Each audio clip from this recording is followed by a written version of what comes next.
ನನ್ನ ಈ ಹೊಸ ವಿಡಿಯೋಗೆ ನಿಮಗೆಲ್ಲರಿಗೂ ಸ್ವಾಗತ. ನನ್ನ ಯೂಟ್ಯೂಬ್ ಚಾನಲನ್ನು ಯಾರು ಮೊದಲ ಬಾರಿಗೆ ನೋಡ್ತಿದ್ದಾರಲ್ಲ ಅವರು ಸಬ್ಸ್ಕ್ರೈಬ್ ಮಾಡ್ಕೊಳ್ಳಿ, ಲೈಕ್ ಮಾಡಿ, ಶೇರ್ ಮಾಡಿ. ಹಾಗೆ ನನ್ನ ಮುಂದೆ ಬರುವ ಎಲ್ಲ ವಿಡಿಯೋಗಳು ನಿಮಗೆ ನೋಟಿಫಿಕೇಶನ್ ಮುಖಾಂತರ ಬರುತ್ತೆ. ಬೆಲ್ ಐಕಾನನ್ನು ಪ್ರೆಸ್ ಮಾಡಿ. ಇವತ್ತಿನ ದಿನ ನಾವು ಕನ್ನಡಿಗರ ತಾಯಿ ಈ ಪಾಠ ಪ್ರಶ್ನೆ ಉತ್ತರಗಳನ್ನು ಹಾಗೂ ಪದ್ಯದ ಸಾರಾಂಶನ ನೋಡೋಣ. ಪದ್ಯ ಭಾಗ 1. ಪದ್ಯದ ಹೆಸರು ಕನ್ನಡಿಗರ ತಾಯಿ. ಕೃತಿಕಾರರು ಎಂ ಗೋವಿಂದ ಪೈ. ಕೃತಿಕಾರರ ಪರಿಚಯ. ರಾಷ್ಟ್ರಕವಿ ಎಂ ಗೋವಿಂದ ಪೈ ಅವರು ಕಾಸರಗೋಡು ಜಿಲ್ಲೆಯ ಮಂಗೇಶ್ವರದಲ್ಲಿ 3-3-1883ರಲ್ಲಿ ಜನಿಸಿದರು. ತಂದೆ ಸಾಹುಕಾರ ತಿಮ್ಮಪ್ಪೈ, ತಾಯಿ ದೇವಕಿಯಮ್ಮ.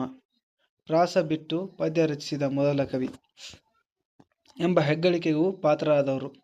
ಸಂಶೋಧಕ, ವಿಮರ್ಶಕ, ಅನುವಾದಕಾರಕವಾಗಿಯೂ ಜನಪ್ರಿಯವಾದ ರಾಷ್ಟ್ರಕವಿ ಗೋವಿಂದ ಪೈ ಅವರು ಸುಹಾಸಿನಿ ಮೊದಲ ಕವಿತೆ 1900ರಲ್ಲಿ ಸುಹಾಸಿನಿ ಪತ್ರಿಕೆಯಲ್ಲಿ ಪ್ರಕಟವಾಯಿತು. ಅವರ ಕವನ ಸಂಕಲನಗಳು ಇಂತಿವೆ: ಗಿಳಿಮಿಂಡು, ನಂದಾದೀಪ ಮೊದಲಾದವು. ನವೀನ ಚಂದ್ರಸೇನರ ಬಂಗಾಳಿ ಕೃಷ್ಣ ಚರಿತೆಯ ಗದ್ಯಾನುವಾದ, ಸಿಂಗಾಲ ಸುತ್ತ, ಬೌದ್ಧ ಸೂತ್ರಗಳ ಕನ್ನಡ ಅನುವಾದ, ಅಹಮದ್ ಇಕ್ಬಾಲ್, ಉಮರ್ ಖಂಡ್ಯಾಯನ್ ರುಬಾಯಿಗಳನ್ನು ಭಾಷಾಂತರಿಸಿದ್ದಾರೆ. ವೈಶಾಖ ಮತ್ತು ಗೋಲ್ಗತಾ ಖಂಡವಾಕ್ಯಗಳನ್ನು ಪ್ರಕಟಿಸಿದ್ದಾರೆ. ಜಪಾನಿನ ನೋ ನಾಟಕಗಳನ್ನು ಕನ್ನಡಕ್ಕೆ ಅನುವಾದಿಸಿರುವುದಲ್ಲದೆ ಚಿತ್ರಭಾನು, ಹೆಬ್ಬೆರಳು, ಪಾರ್ಶ್ವನಾಥ ತೀರ್ಥಂಕರ ಚರಿತೆ, ಬಾಹುಬಲಿ ಗೊಮ್ಮಟೇಶ್ವರ ಚರಿತೆ, ಭಗವಾನ್ ಬುದ್ಧ ಮೊದಲಾದ ಕೃತಿಗಳನ್ನು ರಚಿಸಿದ್ದಾರೆ. 1949ರಲ್ಲಿ ಮದ್ರಾಸ್ ಸರ್ಕಾರ ರಾಷ್ಟ್ರಕವಿ ಬಿರುದು ನೀಡಿ ಗೌರವಿಸಿದೆ. ಇವರು ಕನ್ನಡದ ಮೊದಲ ರಾಷ್ಟ್ರಕವಿ ಹೆಗ್ಗಳಿಕೆಗೆ ಪಾತ್ರರಾದರು. ಪ್ರಸ್ತುತ ಪದ್ಯವನ್ನು ಎನ್. ಎಸ್. ರಘುನಾಥ್ ಅವರು ಸಂಪಾದಿಸಿರುವ ಶತಮಾನದ ಮಕ್ಕಳ ಸಾಹಿತ್ಯ ಸಂಕಲನದಿಂದ ಆರಿಸಿ ಸಂಪಾದಿಸಲಾಗಿದೆ. ಇದರ ಆಶಯ ಭಾವ. ಇದು ಕರ್ನಾಟಕ ಏಕೀಕರಣದ ಪೂರ್ವದಲ್ಲಿ ಕನ್ನಡ ತಾಯಿಯನ್ನು ಸ್ತುತಿಸಿ ಬರೆದ ಕವನ. ಕನ್ನಡ ತಾಯಿ ತನ್ನ ಮುಖವನ್ನು ತೋರುವ ಮೂಲಕ ಕನ್ನಡದ ಮಕ್ಕಳನ್ನು ಒಂದಾಗಿಸಬೇಕು ಎನ್ನುವ ಪದ್ಯದ ಮುಖ್ಯ ಆಶಯ. ಕನ್ನಡ ನಾಡಿನಲ್ಲಿ ಎಲ್ಲ ಸಂಪತ್ತು ಇದೆ. ತಾಯಿಯ ಮುಖ ಕಂಡಾಗ ಆದದ್ದೆಲ್ಲವೂ ಗೋಚರವಾಗುತ್ತದೆ. ಹೀಗೆ ಗೋಚರವಾದಾಗ ಮಾತ್ರ ಕನ್ನಡ ತಾಯಿಯ ಕೀರ್ತಿ, ಕನ್ನಡವೇ ಉಸಿರಾಗಬೇಕು. ಕನ್ನಡ ನಾಡು ನುಡಿಯ ಶ್ರೇಷ್ಠತೆ, ಭವ್ಯ ಪರಂಪರೆ, ಇತಿಹಾಸ, ಪ್ರಾಕೃತಿಕ, ಸಾಹಿತ್ಯಿಕ, ವಾಸ್ತುಶಿಲ್ಪಗಳ ಭವ್ಯತೆಯಿಂದ ಜಗತ್ತಿನೆಲ್ಲೆಡೆ ಹರಡಬೇಕೆಂಬುದು ಕವಿಯ ಆಶಯವಾಗಿದೆ. ಈ ಪದಗಳ ಅರ್ಥ ನೀವೇ ಪಾಸ್ ಮಾಡಿ ನೋಡ್ಕೊಳ್ಳಿ. ಈಗ ಅಭ್ಯಾಸದ ಕಡೆ ಹೋಗೋಣ. ನಮ್ಮನ್ನು ಆಳುವವರು ಯಾರು? ನಮ್ಮನ್ನು ಆಳುವವರು ಕನ್ನಡ ತಾಯಿ. ಲತೆ ಯಾವುದನ್ನೆಲ್ಲ ನೀಡುತ್ತದೆ? ಲತೆಯು ಪತ್ರ ಪುಷ್ಪಗಳನ್ನು ನೀಡುತ್ತದೆ. ಕನ್ನಡ ತಾಯಿಯ ಬಸಿರ ಹೊನ್ನಗನಿ ಯಾರು? ಕನ್ನಡ ತಾಯಿಯ ಬಸಿರ ಹೊನ್ನಗನಿ ವಿದ್ಯಾರಣ್ಯರು. ಕನ್ನಡ ತಾಯಿಯ ಹಾಡು ಯಾವುದರಿಂದ ಉಕ್ಕಿಸಬೇಕು? ಕನ್ನಡ ತಾಯಿ ಹಾಡನ್ನು ಹೊಸತು ಕಿನ್ನರಿಯಿಂದ ಉಕ್ಕಿಸಬೇಕು. ಕನ್ನಡಿಗರ ಪಾಡು ಏನು? ಮೃಗದ ಸೇಡು ಕನ್ನಡಿಗರ ಪಾಡು. ಕೊಟ್ಟಿರುವ ಪ್ರಶ್ನೆಗಳನ್ನು 2-3 ವಾಕ್ಯದಲ್ಲಿ ಉತ್ತರಿಸಿ. ಕನ್ನಡ ನಾಡಿನ ಪ್ರಕೃತಿ ವೈಶಿಷ್ಟ್ಯಗಳೇನು? ಕನ್ನಡ ನಾಡಿನಲ್ಲಿ ವಿಧ ವಿಧವಾದ ಹಣ್ಣು ಕಾಯಿಗಳನ್ನು ನೀಡುವ ಮರ ಗಿಡಗಳಿವೆ. ತರತರವಾದ ಹೂವು ಪತ್ರೆಗಳನ್ನು ನೀಡುವ ಲತೆಗಳಿವೆ. ತೆನೆಯ ಸಾರದಿಂದ ಕೂಡಿದ ಗಾಳಿ ಬೀಸುತ್ತದೆ. ಪಕ್ಷಿ, ಪ್ರಾಣಿ, ಹಾವುಗಳ ಸಮೂಹವಿದೆ. ನದಿ, ನಗರ, ಪರ್ವತ ಸಾಲು ಇದೆ. ಇಲ್ಲಿ ಇಲ್ಲದ ಸೌಂದರ್ಯ ಎಲ್ಲೂ ಇಲ್ಲ. ಜೇನು ಸುರಿವ, ಹಾಲು ಹರಿವ ಸ್ವರ್ಗ ಭೂಮಿ ನಮ್ಮ ಕನ್ನಡ ನಾಡು ಎಂದು ಕನ್ನಡ ನಾಡಿನ ಪ್ರಕೃತಿಯ ವೈಶಿಷ್ಟ್ಯತೆಯನ್ನು ವರ್ಣಿಸಿದ್ದಾರೆ. ಕನ್ನಡದ ಕವಿಶ್ರೇಷ್ಠರ ಹಿರಿಮೆಯೇನು? ಕನ್ನಡದ ಕವಿಶ್ರೇಷ್ಠರ ಹಿರಿಮೆಯೇನು? ಕನ್ನಡದ ಆದಿಕವಿ ಪಂಪ, ಕವಿ ಚಕ್ರವರ್ತಿ ರನ್ನ, ಲಕ್ಷ್ಮೀಶ, ಕವಿರತ್ನ, ಜನ್ನ, ಷಡಕ್ಷರಿ, ಮುದ್ದಣ್ಣ ಮೊದಲಾದವರು ಮಹಾಕಾವ್ಯಗಳನ್ನು ರಚಿಸಿದ್ದಾರೆ. ದಾಸ ಶ್ರೇಷ್ಠರಾದ ಪುರಂದರದಾಸರು, ಕನಕದಾಸರು ಮೊದಲಾದವರು ಭಕ್ತಿ ಪ್ರಧಾನವಾದ ಕೀರ್ತನೆಗಳನ್ನು ರಚಿಸಿ ದಾಸ ಸಾಹಿತ್ಯವನ್ನು ಬೆಳೆಸಿದವರು. ವಿದ್ಯಾರಣ್ಯರ ಗುರುಗಳು ವಿಜಯನಗರದ ಸಾಮ್ರಾಜ್ಯದ ಸ್ಥಾಪನೆಗೆ ಶಕ್ತಿಯಾಗಿ ನಿಂತರು. ಹೀಗೆ ಕನ್ನಡ ನಾಡಿನ ಕವಿಶ್ರೇಷ್ಠರ ಹಿರಿಮೆಯಾಗಿದೆ. ಕನ್ನಡದ ಹೆಸರನ್ನು ಹೇಗೆ ಹಬ್ಬಿಸಬೇಕೆಂದು ಕವಿ ಆಶಿಸುತ್ತಾರೆ. ತನ್ನ ಮರೆಯ ಕಂಪನರಿಯದನೆ ಹೊರಗೆ ಹುಡುಕುವ ಮೃಗದ ಸೇಡು ನಮ್ಮ ಪಾಡು ಪರರ ನುಡಿಗೆ ಮಿಡುಕುವ.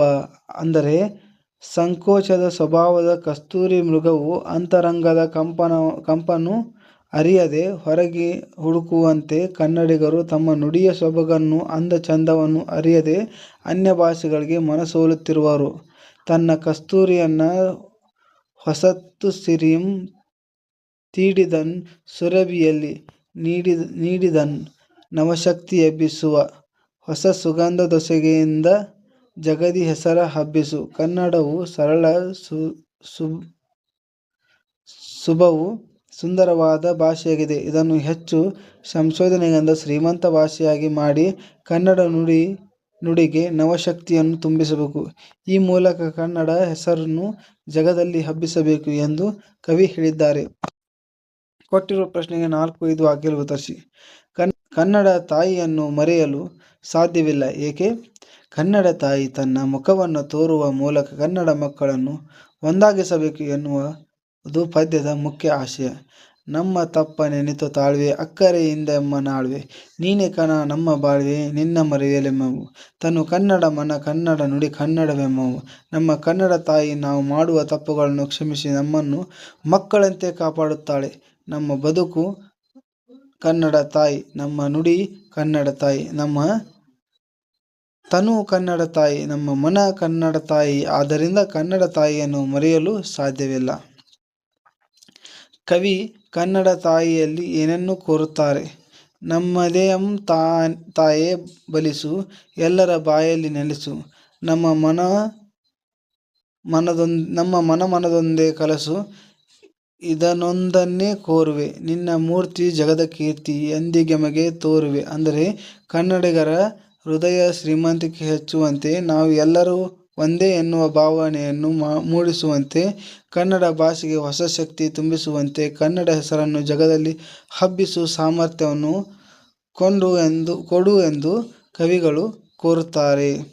ಗೋವಿಂದ ಪೈ ಅವರ ಪ್ರಮುಖ ಕೃತಿಗಳಾವು? ಉತ್ತರ: ಗಿಳಿವಿಂಡು, ನಂದಾದೀಪ ಮೊದಲಾದವು. ನವೀನ ಚಂದ್ರಸೇರ್ರ ಬಂಗಾಳ ಕೃಷ್ಣ ಚರಿತೆ ಗದ್ಯಾನುವಾದ, ಸಿಂಗಾಲ ಸುತ್ತ ಬೌದ್ಧ ಸೂತ್ರಗಳ ಕನ್ನಡ ಅನುವಾದ, ಅಹಮದ್ ಇಕ್ಬಾಲ್, ಉಮರ್ ಖಯ್ಯಾಮ್ ರುಬಾಯಿಗಳು ಭಾಷಾಂತರಿಸಿದ್ದಾರೆ. ವೈಶಾಖ ಮತ್ತು ಗೋಲ್ಗತಾ ಖಂಡಕಾವ್ಯಗಳನ್ನು ಪ್ರಕಟಿಸಿದ್ದಾರೆ. ಜಪಾನಿನ ನೋ ನಾಟಕಗಳನ್ನು ಕನ್ನಡಕ್ಕೆ ಅನುವಾದಿಸುವುದಲ್ಲದೆ ಚಿತ್ರಭಾನು, ಹೆಬ್ಬಳ್ಳು, ಪಾರ್ಶ್ವನಾಥ, ತೀರ್ಥಂಕರ ಚರಿತ್ರೆ, ಬಾಹುಬಲಿ, ಗೊಮ್ಮಟೇಶ್ವರ ಚರಿತೆ, ಭಗವಾನ್ ಬುದ್ಧ ಮೊದಲಾದ ಕೃತಿಗಳನ್ನು ರಚಿಸಿದ್ದಾರೆ. ಕೊಟ್ಟಿರುವ ಪ್ರಶ್ನೆಗಳಿಗೆ 8-10 ವಾಕ್ಯದಲ್ಲಿ ಉತ್ತರಿಸಿ. ಕನ್ನಡಿಗರ ತಾಯಿ ಮೊಗ ತೋರಬೇಕೆಂದು ಕವಿ ಏಕೆ ಬಯಸುತ್ತಾರೆ? ಇದು ಕರ್ನಾಟಕದ ಏಕೀಕರಣ ಪೂರ್ವದಲ್ಲಿ ಕನ್ನಡ ತಾಯಿಯನ್ನು ಸ್ತುತಿಸಿ ಬರೆದ ಕವನ. ಕನ್ನಡ ತಾಯಿ ತನ್ನ ಮುಖವನ್ನು ತೋರುವ ಮೂಲಕ ಕನ್ನಡ ಮಕ್ಕಳನ್ನು ಒಂದಾಗಿಸಬೇಕು ಎನ್ನುವುದು ಪದ್ಯದ ಮುಖ್ಯ ಆಶಯ.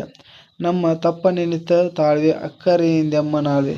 ನೀನೆ ಕಣ ನಮ್ಮ ಬಾಳ್ವೆ ನಿನ್ನ ಮರೆಯಲೆಮ್ಮೆವು. ತನು ಕನ್ನಡ ಮನ ಕನ್ನಡ ನುಡಿ ಕನ್ನಡವೆಮ್ಮೆವು.